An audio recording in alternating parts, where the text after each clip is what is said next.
Hello friends, स्वागत है आपका। आज का हमारा टॉपिक है वर्षा एवं वर्षा के प्रकार। आज हम जानेंगे कि वर्षा कैसे होती है, किस प्रकार होती है। अगर आपको ये हमारा चैप्टर अच्छा लगे तो इसे लाइक करना, शेयर करना। शुरुआत करते हैं। वर्षा तो वर्षा क्या होती है? वायु में उपस्थित जलवाष्प की मात्रा जब ज़्यादा हो जाती है तो वो जलवाष्प किसी भी रूप में पृथ्वी पर गिरता है तो वो वर्षा कहलाती है।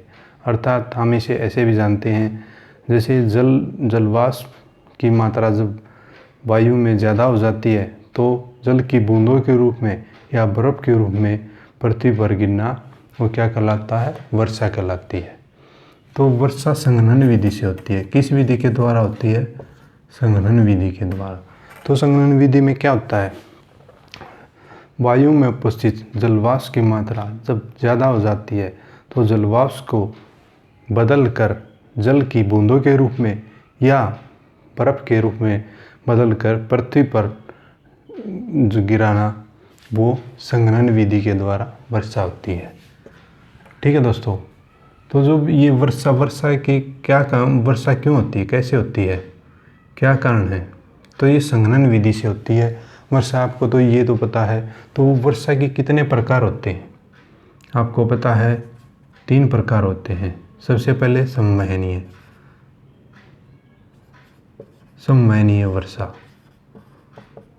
और फिर आगे कौन सी है? पर्वतीय वर्षा। ये पर्वतीय वर्षा है। और फिर चक्रवात वर्षा।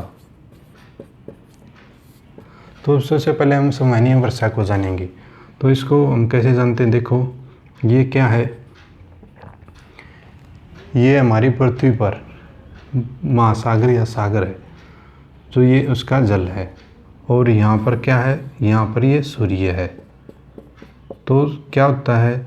सूर्य के प्रकाश के कारण जब सूर्य का प्रकाश इन पर पड़ता है, पानी पर गिरता है, तो पानी गर्म होता है। और गर्म होने के बाद क्या होता है आपको पता है? पानी से वाष्पीकरण होता है। वाष्पीकरण, पानी वाष्पीकरण के द्वारा ऊपर उड़ जाता है और ऊपर क्या होता है? बादल का रूप ले लेता है, बादल बन जाता है। और वो बादल आगे चलकर फिर क्या करता है? ये हमारे यहाँ पर ये हमारा स्थल है, ये हमारा स्थल आकृति है। यहाँ पर मनुष्य रहते हैं। तो क्या होता है?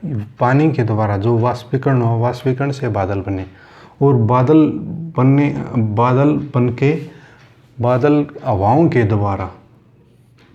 द्वारा क्या होता है? स्थल भाग की ओर प्रवेश करते हैं।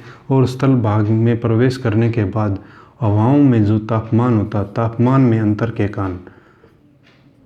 अंतर के कारण यानी कि जो टेम्परेचर अलग अलग होता है हवाओं का, कहीं पर हवाएं गर्म होती हैं तो कहीं पर ठंडी होती हैं।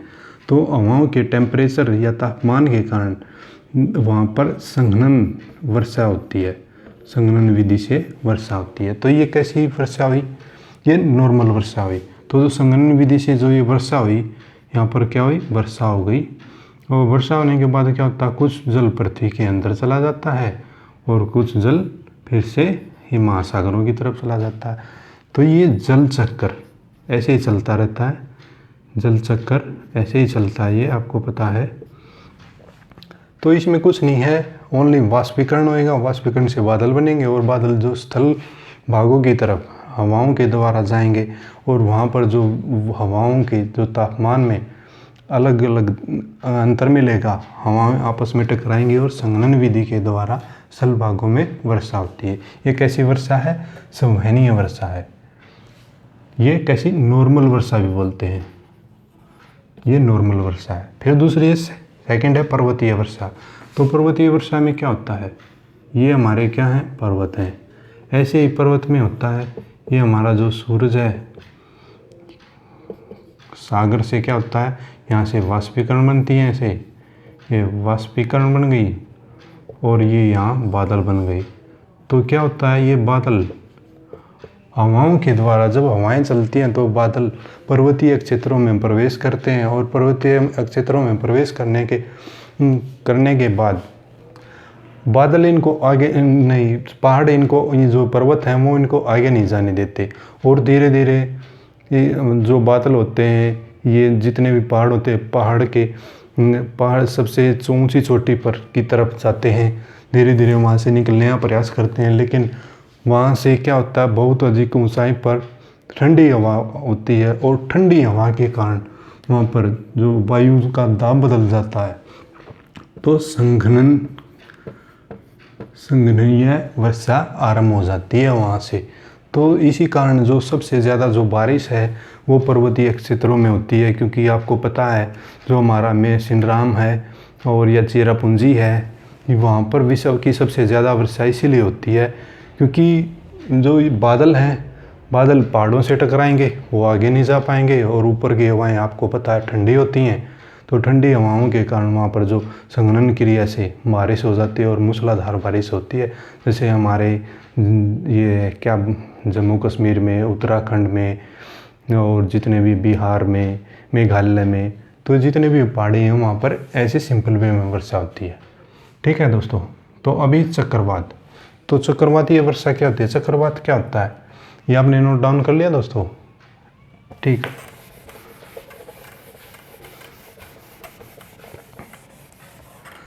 तो चक्रवात में क्या होता है, देखो चक्रवात कैसे आता है। चक्रवात के बीच में क्या होता है, निम्न दाब। चलो पहले देखो, ऐसे देखते हैं इसको। यह क्या है, चक्रवात है। चक्रवात के बीच में कौन सा दाब होता है, निम्न दाब। और बाहर कौन सा होता है, ऊंच दाब। ऊंच दाब। तो जब हवाएं निम्न दाब से ऊंच दाब की तरफ चलती हैं तो वो चक्रवात की स्थिति ले लेती है। तो चक्रवात ये कैसे आते हैं, चक्रवात कहीं पर भी तो नहीं आती, कहीं नहीं आ सकते। मतलब मेरे कहने का ये प्रश्न है आपसे कि चक्रवात कहाँ पर आएगा और कब आएगा।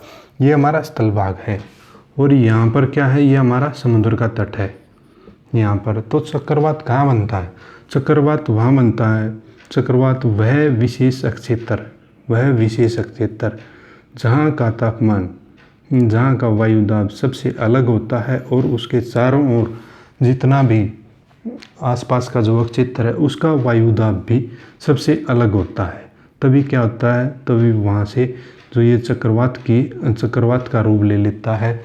और यहाँ पर क्या होता है, निम्न दाब से जो चक्रवात चलता है ऊंच दाब की ओर चलता है, यानी कि जो निम्न दाब होता है इसे ही चक्रवात की आँख कहा जाता है।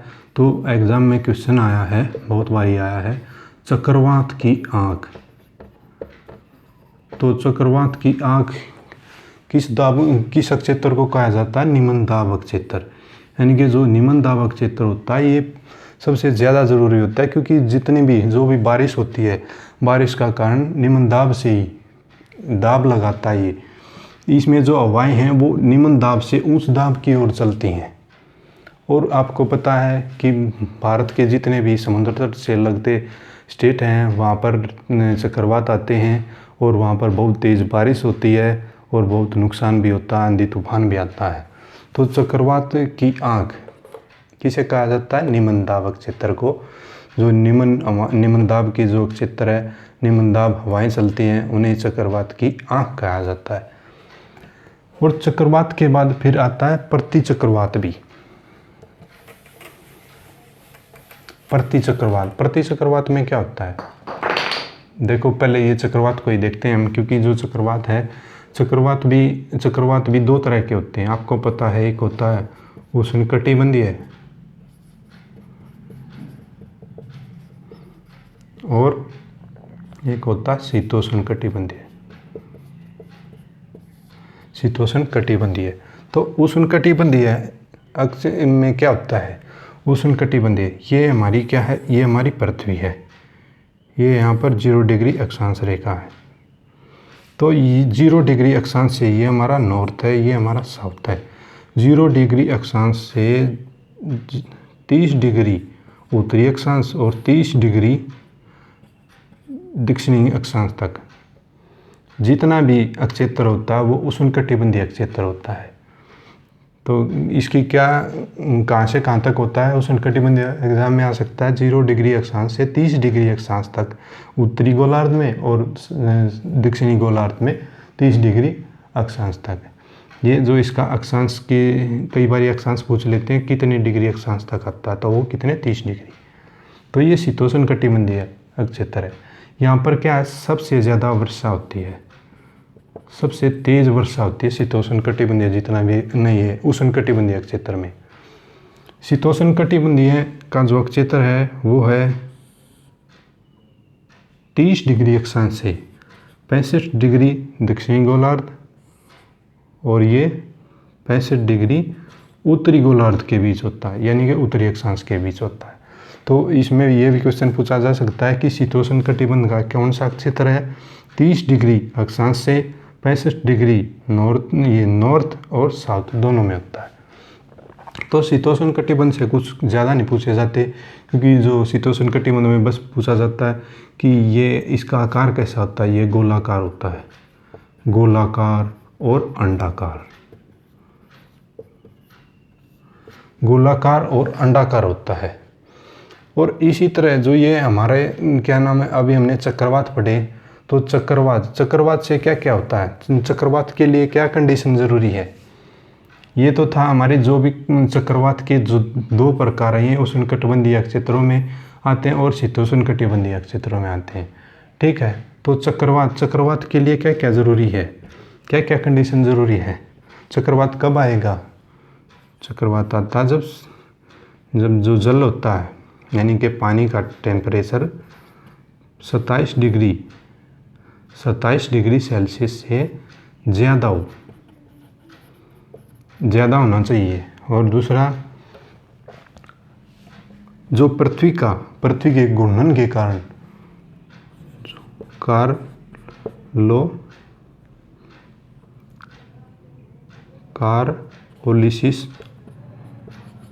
कारोलियस बल,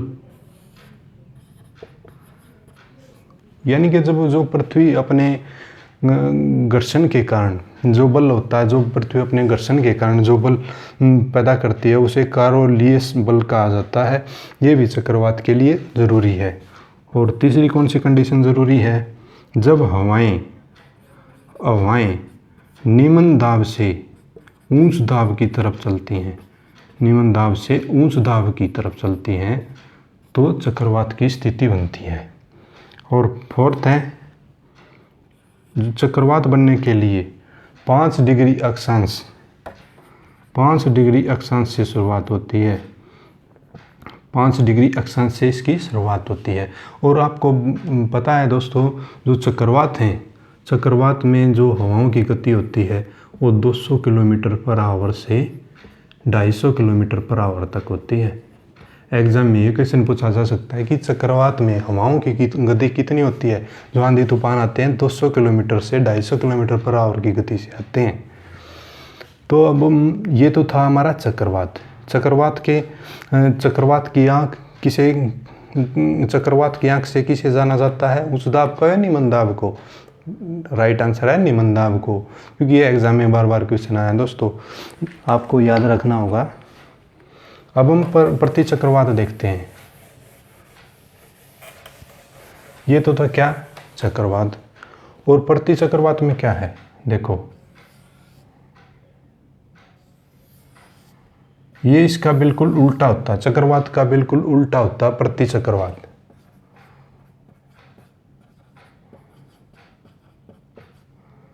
ठीक है दोस्तों, तो ये इसमें हवाएं क्या थी, ये कौन सा क्षेत्र था, निम्न दाब क्षेत्र था, ये निम्न दाब क्षेत्र था। तो यहाँ पर उच्च दाब क्षेत्र होता है। उच्च दाब से जो हवाएं चलती हैं वो निम्न दाब की तरफ चलती हैं, उच्च दाब से निम्न दाब की। इसमें क्या था, निम्न दाब से उच्च दाब की तरफ चल रही है, इसमें उच्च दाब से निम्न दाब की तरफ चलती हैं। और जो ये प्रति चक्रवात होते हैं, ये होते हैं उष्ण शीतोष्ण कटिबंध में, उष्ण शीतोष्ण ये कहाँ पर चलते हैं? उष्ण शीतोष्ण कटिबंध।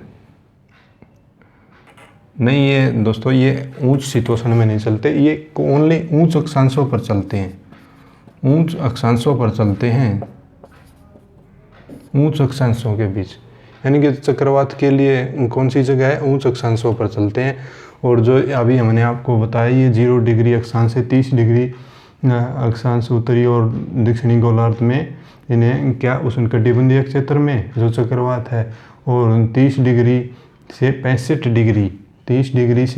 डिग्री ये उत्तरी गोलार्ध और दक्षिणी गोलार्ध में जो इनके अलग अलग ये शीतोष्ण कटिबंध के पार्ट होते हैं, आपको पता है। और जो ये प्रति चक्रवात है इसमें क्या होता है? मौसम साफ रहता है, मौसम साफ रहता है। इसमें क्या है आपको बताया था? तेज बारिश होती है, तूफान आते हैं,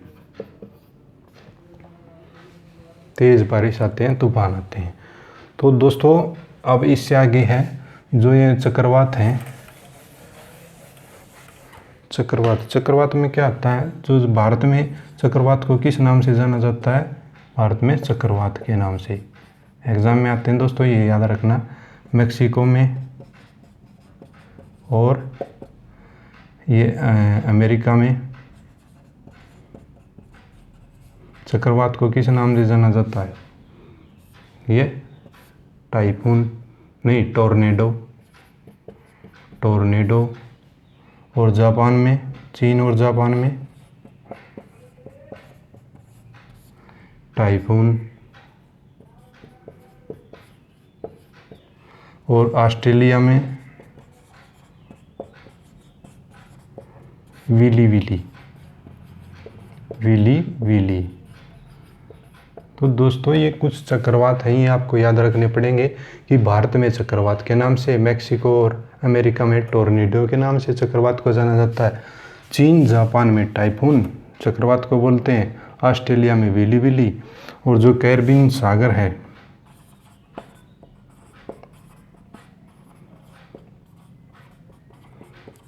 कैरिबियन सागर में इसे किस नाम से जाना जाता है? कैरिबियन सागर में बताओ आप। कैरिबियन सागर में जाना जाता है इसे हरिकेन के नाम से। तो ये क्वेश्चन बार बार पूछे गए हैं। ऑस्ट्रेलिया का भी आया दोस्तों, और अमेरिका का जो ये मेक्सिको का टोर्नेडो है, ये बार बार मोस्ट इम्पोर्टेंट है दोस्तों। ठीक है दोस्तों, तो दोस्तों ये हमारा चैप्टर यहाँ पर कंप्लीट होता है। हम उम्मीद करते हैं कि आपको हमारा ये चैप्टर यहाँ पर अच्छा लगा हुआ होगा दोस्तों। आप ये मत समझना कि हमारी वीडियो देखने से सिर्फ हमको लाभ होता है, हमको कोई लाभ नहीं होता। हमको लाभ तब होगा जब आप इस वीडियो को देखने के बाद सेम चैप्टर को अपनी बुक से इसको जितने भी ऑब्जेक्टिव होते हैं उन ऑब्जेक्टिव को बनाएंगे। और अगर हमसे यहाँ पर कोई क्वेश्चन रह गया है या हमने कोई क्वेश्चन गलत बोल दिया है, तो आप उस करेक्शन को बिल्कुल ठीक कर सकोगे दोस्तों। तो उम्मीद करते हैं आपको हमारा चैनल पसंद है, और इसे लाइक कीजिए, शेयर कीजिए। थैंक यू दोस्तों, धन्यवाद।